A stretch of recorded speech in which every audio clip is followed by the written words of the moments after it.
Welcome to Legally Speaking with me, Tarun Nangia. It is a pride and honor for any judge to be appointed as a member of the National Company Law Appellate Tribunal. 5 people of eminence have been appointed to the NCLAT: Justice Rakesh Kumar Jain, Justice Rakesh Kumar, and Justice Satyanarayana Murthy have been appointed as judicial members, while Barun Mitra, who is an IAS officer, and Naresh Salecha, who is an IRAS officer, have been appointed as technical members. Today, we congratulate them on being appointed.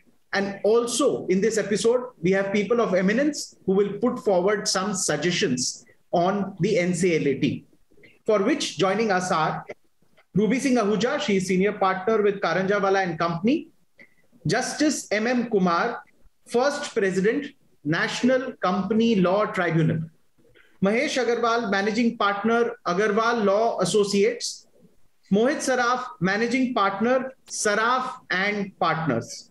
Let us first start with the round of opening comments. And I first and foremost welcome all of you on the show. Thank you for making time. And this is like the best panel I could have got to speak on this. You all are heavily engaged in this tribunal in terms of the number of cases also your firms and you are yourself engaged in. So I hope for some very interesting suggestions from all of you. First come foremost, I want the opening comment from Justice M.N. Kumar. Sir, your opening comment on these 5 people being appointed.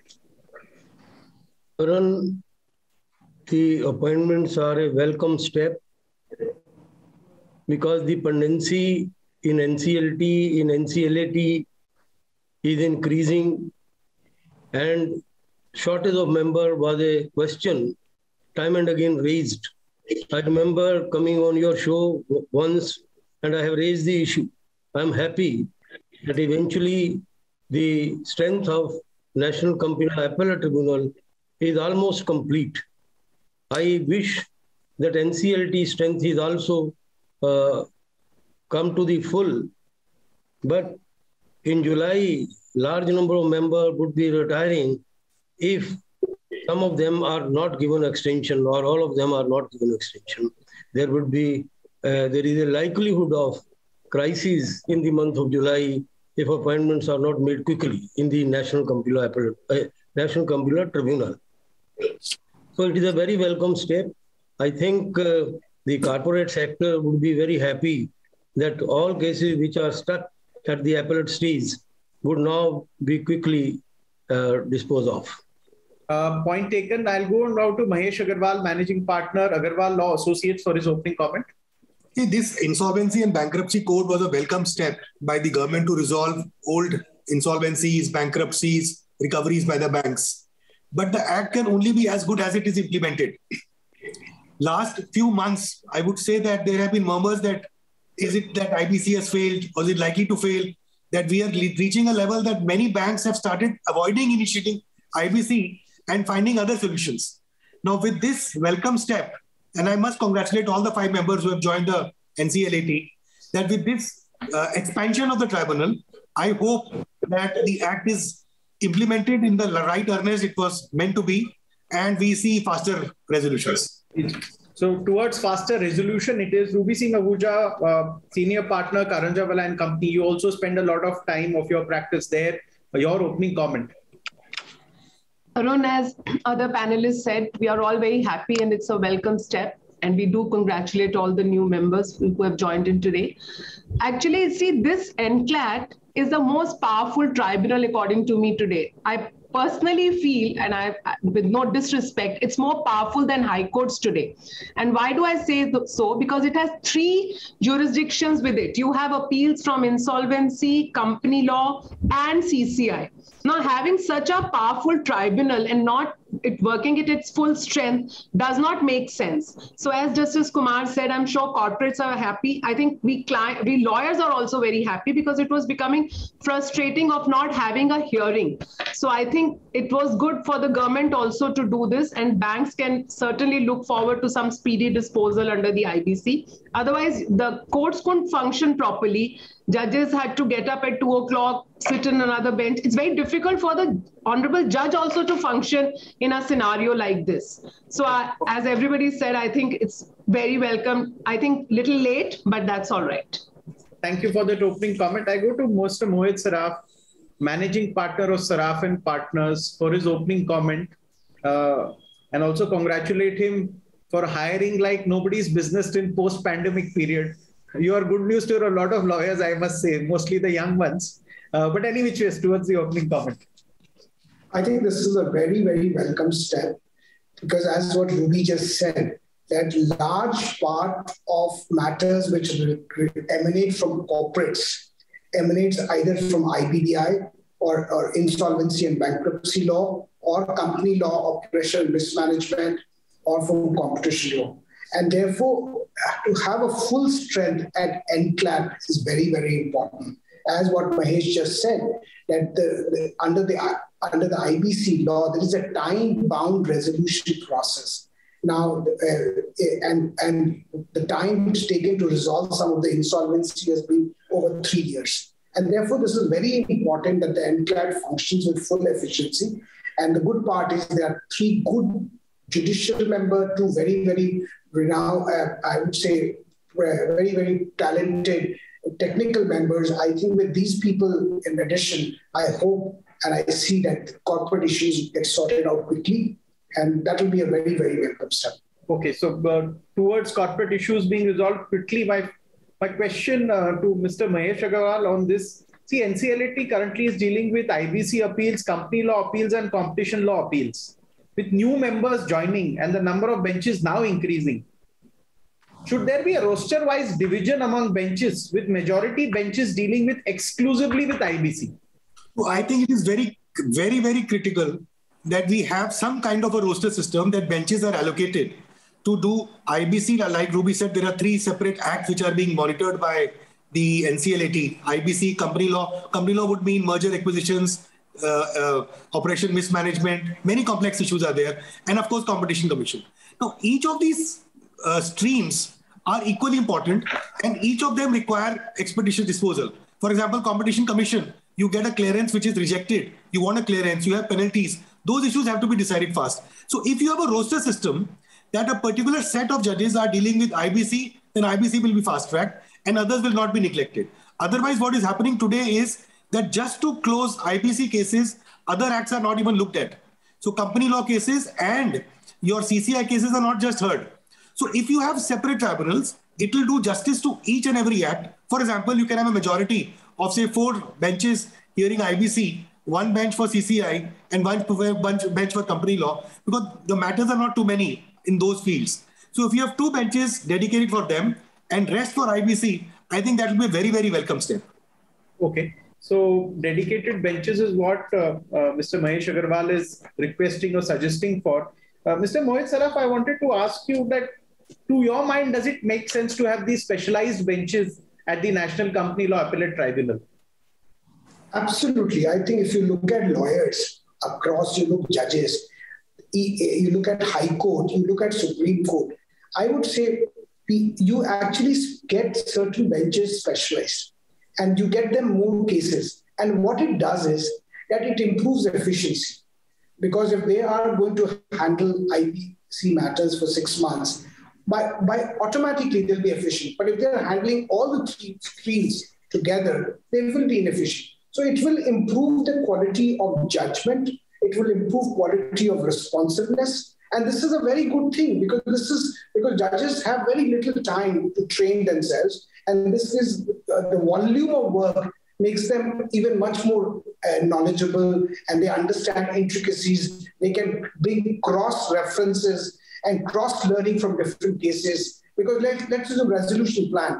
If a bench is looking at multiple resolution plan, they learn from each other resolution plan, and they'll be much more effective. And therefore, I would say that is the reason why High Court and Supreme Court, the roster system, and there are specialized benches. I think the same thing should be done here. There's no point, as what Mahesh and Ruby has openly said, there's no point delaying the process.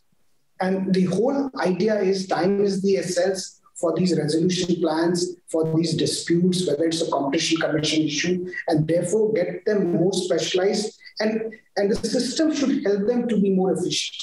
And this could be one way of doing that. Okay, point well taken. I would go to take opinion of Ruby Singh Ahuja, Senior Partner, Karanjawala and Company. Yeah, Tarun, it also, in addition to what Mohit and Mahesh just said, it also helps to settle the law. I sometimes feel that if different benches are looking into, because IBC, after all, at the end of the day, is one court. You know, we have now seen various circumstances. It was an evolving court. It is still evolving, but we have now seen what sort of circumstances and factual similarities arise in different cases. But I have seen, you know, sometimes because it goes before different benches, the cases, you get sometimes contradictory orders, you know, and then it has to go before it has to be settled by the Supreme Court. So as Mohit said, you know, you get tuned to a court. Sometimes technical members are from another branch who have come here. So if you give one roster, one subject, it becomes easy for the grasping and also for settling of law. And if you settle it, it will become easy for the clients also. You may not have so much people coming to court because you know in these facts, this judgment will apply. So you are not running to court because, you know, some honorable judge has said this or some honorable bench has said this. So I think it's very important to have this system, and it will make a lot of sense, because if you want to make IBC successful, and what is happening is not only for IBC, unfortunately, that company law cases and CCI cases, if I may say, are getting stepmotherly treatment now, because the honorable judges have no time for them. So it's better if, you know, there is a roster system. Okay, it's better if there is a roster system, is what Ruby Singh Ahuja from Karanjawala and Company says. Now, to Justice M.M. Kumar, sir, you heard all the three lawyers, you yourself being the first president of NCLT. I want your measured opinion on all these three issues. Over to you. Very well. Current roster system is time tested in the high courts. We have the roster system in the Supreme Court. We have the roster system. But then high courts and Supreme Court, they deal with large variety of cases. And the list of subjects is much bigger than the list of subjects in a specialized tribunal like the NCLT or NCLAT. Having said that, I think it would make a lot of sense that if in 3 areas of NCLAT, there is roster system. Otherwise, the disposal will be lopsided. IBC has been consuming a lot of time of all the benches, with the result that CCI cases as well as company cases, especially operation mismanagement cases, they are, pushed in the background. So I think if there are dedicated benches, as depending on the number of cases, one can work out average that we have X number of cases in IBC, X number of cases under the Companies Act and CCI. So then accordingly, the bench can be constituted. I think it is a good idea to have specialized and dedicated benches. This will, as all the panelists have said, that it will result into consistency, more quick disposal, because the bench which is dealing, say, for 6 months, IBC, for example, or operation mismanagement, or merger, demerger under the Companies Act, they will be very, very quick. Everything will be on their tips. So the lawyer would be also at ease to argue before them. It will consume less time. It is an absolutely correct approach, and it should be done. Thank you for that endorsement of the opinions made by the eminent panelists. I'll go to Mr. Mahesh Agarwal now. You see, final hearing matters generally will take a lot of time. Final arguments may take up to 1 hour, 2 hours, sometimes more, but I think 1 hour at a minimum. So do you think that it makes sense for the courts to keep these arguments after lunch, say between 2 and 4 p.m., and allow the first half for fresh matters. Do you think that is a doable thing?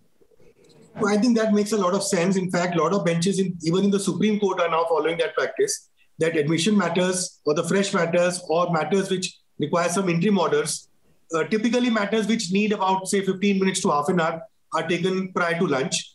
And then 2 to 4 is dedicated for final hearing, so that a particular bench can pick up a matter, hear it at length, and close the matter. Otherwise, what happens is that if these final hearing matters are taken in the morning, then the admissions get stuck, the interim orders get stuck. People are always, complaining and mentioning all the time. Another way, according to me, to fast track the system is that, fortunately for us, in the last 6 years, many issues have got settled in various judgments of the Supreme Court, like Swiss Ribbons, SR, Lalit Kumar Jain, Ghanshyam Mishra, Innoventive. Many issues have got settled. Now, appeals will definitely be filed all the time. So if a practice is evolved that at the time of admission, the issue involved, both of law or of fact, is framed. Just now, we just admit the appeal and then it comes up later or notice issued. So if the focus is on questions which arise in a particular case, it's not formal striking of issues, but at least broadly what are the issues involved, they are framed. That will assist the lawyers to answer, and it will assist the court in deciding the issue.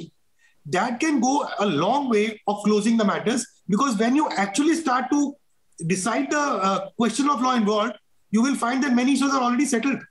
Many issues are already settled by the court. So just application of those principles to the particular case. Thank you for that suggestion. I'll go to Mr. Mohit Saraf. Mr. Saraf, should some of the processes of the Supreme Court and the High Courts be adopted by the NCLAT, and how can they be adopted? Any inputs on that issue? I would say one important thing which always troubles us is the 2018 notification that every IA, every additional document which needs to be filed at NCLAT needs a prior permission of the bench. I would say that is something which is unnecessary. It spends a lot of time. If you see it every day, if you look at it, basically everybody is mentioning, and right now in virtual mentioning is also a challenge. I think people like us have to go to multiple people to get because really there's no formal way to mention, because in the NCLT and High Court, there is in the roster itself, in the cause list, there is a link to mention, and that's not what is provided in NCLAT. So I would say that a lot of time gets wasted on just getting approval for filing documents. I would say that is something which NCLAT should definitely relook at it, because that's not what is done at High Court level or Supreme Court level. So that's one suggestion. The other suggestion will say that if you look at it, almost all courts have become physical, and NCLAT continues to be virtual. And particularly, I would say, if in a virtual setting, I think I think today, if High Court and Supreme Court in their wisdom has moved to physical, I'm sure they are all seeing the merit of physical appearances. And therefore, NCLAT should also think about moving to physical. That's very important. And in that situation, it will be aligned. I would say today, if you want to get involved, your mentioning is a challenge. A lot of challenges are there because of virtual hearing. So I would say that is something which they should definitely pick. And the other important thing I would say, which is, again, this is not anywhere, but we should think about is when you're making a virtual filing, I would say the NCLAT should think about is how to dispense the physical filing. Because if you do a virtual filing and then you do a physical filing, and then you remember at NCLT you do a filing of document, that at NCLAT you do the same filing.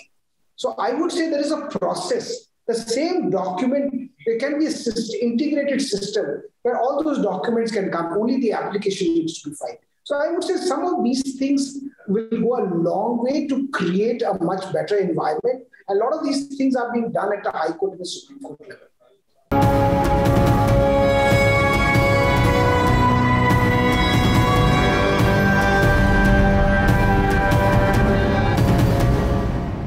I'll go to Ruby Singh Ahuja now. If you look at the clogging at the NCLAT level, do you think a separate appellate tribunal only for IBC makes sense, or do you think that would be a bad idea? No, I certainly don't think it's a bad idea. I think it's a great idea. Not because, don't look at from the convenience of the clients and convenience of the lawyers. Just look at from the convenience of government and the banks. If we brought this IBC code, we had earlier codes, we had surface side, DRT, this, that. We found that we have not been able to recover the dues. And this code came. So now if we want this, I do not understand in any case, what is the point of giving the 3 jurisdictions to one tribunal? It's not because earlier, if you remember, the company law jurisdiction was with the High Court. Now it has come to Company Law Appellate Tribunal. CCI was with a separate body. So it's actually whether you bring in more members or increase the strength, and we can find these formulas, we can give more powers to the registrar where the pleadings can be completed before the registrar. Court doesn't have to waste their time doing that. We can all do that. We all are practiced in High Court, Supreme Court. People can give their views. But I certainly feel that if you want IBC to go the way it has to, especially when the law is pretty much settled, as Mahesh said, you have Swiss Ribbon, you have Lalit Kumar Jain, everything is done. Why not a separate tribunal for IBC? And you don't need too many people for that, because the law is getting settled as we go along. So maybe with some members, maybe 2 benches or something like that, because I don't understand how can this NCLAT have 3 jurisdictions and your whole economy is, where all your big cases are stuck there. We all know that one case before the NCLAT went on for months.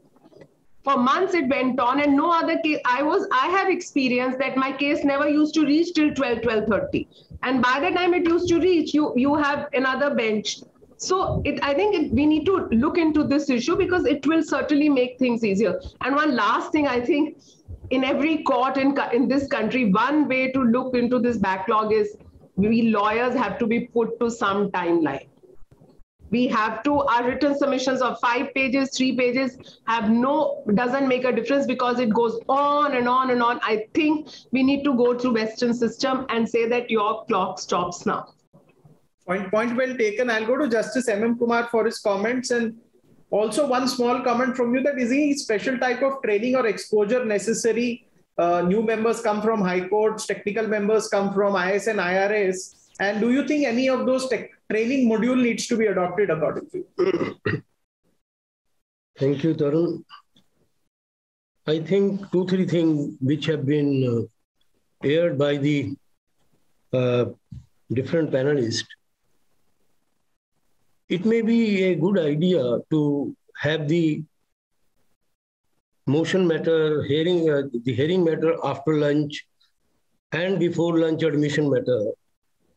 But sometimes you see in a specialized tribunal like NCLAT or NCLT, the admission matter may finish quickly. I can quote many examples when a lawyer thought that he will consume the whole day arguing a matter, and the matter did not go beyond 20 minutes, because either it was covered or it was not to the knowledge of the lawyer concerned, and it did not take that much time. I remember one lawyer said, your lordship may kindly discharge the board. I will take the whole day today, and then the next day will be taken by the other side. But it took 20 minutes, not more than 20 minutes. So I think there should be flexibility. Instead of forenoon and afternoon, it should continue. And if it finishes at 12 o'clock, say, then the argument matter can start. That is one. Secondly, one of the panelists mentioned that question of law and fact should be framed. You see, NCLAT is first appeal court. First appeal, all questions are open. If we study section 96 of the CPC, in first appeal, the first appellate court is the final court of facts. Question of law can be agitated when second appeal is filed, and if there is a substantial question of law, it has to be framed. The Supreme Court is, is very clear on this issue.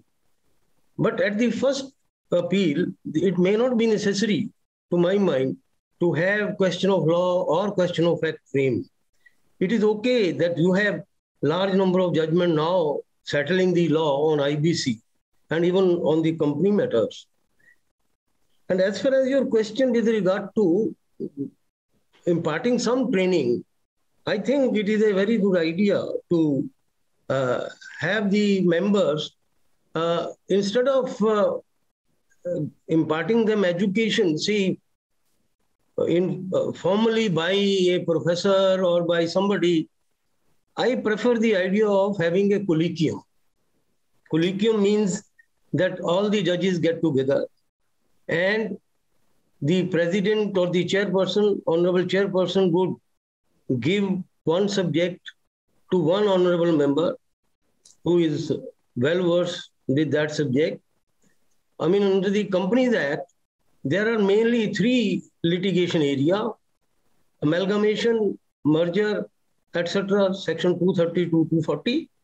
Then 241 onward, 247, operation mismanagement. Then the third is the striking of the companies. Or sometime you have the petition under section 66, the reduction of share capital, etc.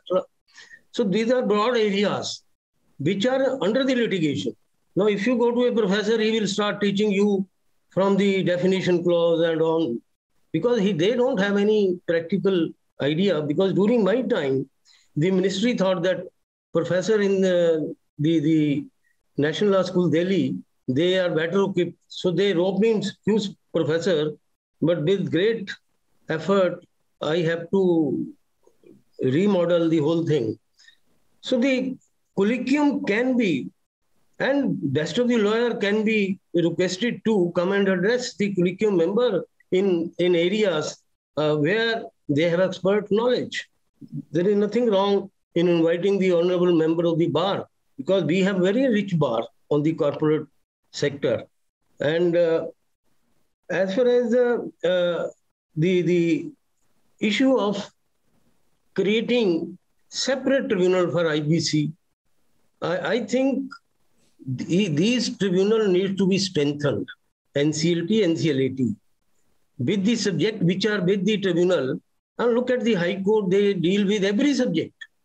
And whereas these tribunals are to deal with only IBC and company law. So if it can be retuned properly, IBC cases according to roster given to 2-3 designated benches, company cases, and there should be expectation that the member would dispose of cases. Not that in the High Court, if you see the figure, a judge on an average in the whole country dispose of about 2,000 cases a year. It comes to about 180 cases per month. I tried in NCLT at least that the member should be able to dispose of 150 cases, but I was disappointed because many members could not go beyond 100. Right. So some norm may also be fixed, because it is a specialized tribunal. As all the panelists have said, law is well settled. Limitation, you talk of anything, mobilocks, innovative, all the issues are very well settled now. So this should not take much of time. And some app can also be developed by NCLAT, which have case law on these subjects. That can also be given to the honorable member, which may be very handy for them to use. Point well taken. With this, I think we come to the end of part 1 of our series on, first of all, congratulating the newly appointed technical and judicial members, as well as some suggestions. In part 2, we will come back with a few more suggestions. But I would like to thank Justice M.M. Kumar, first President of the National Company Law Tribunal, Mahesh Agarwal, Managing Partner, Agarwal Law Associates, Mohit Saraf, Managing Partner, Saraf and Partners, Ruby Singh Ahuja, Senior Partner, Karanjawala and Company for joining in. Looking forward to see you all again in part 2. Thank you so very much. Thank you.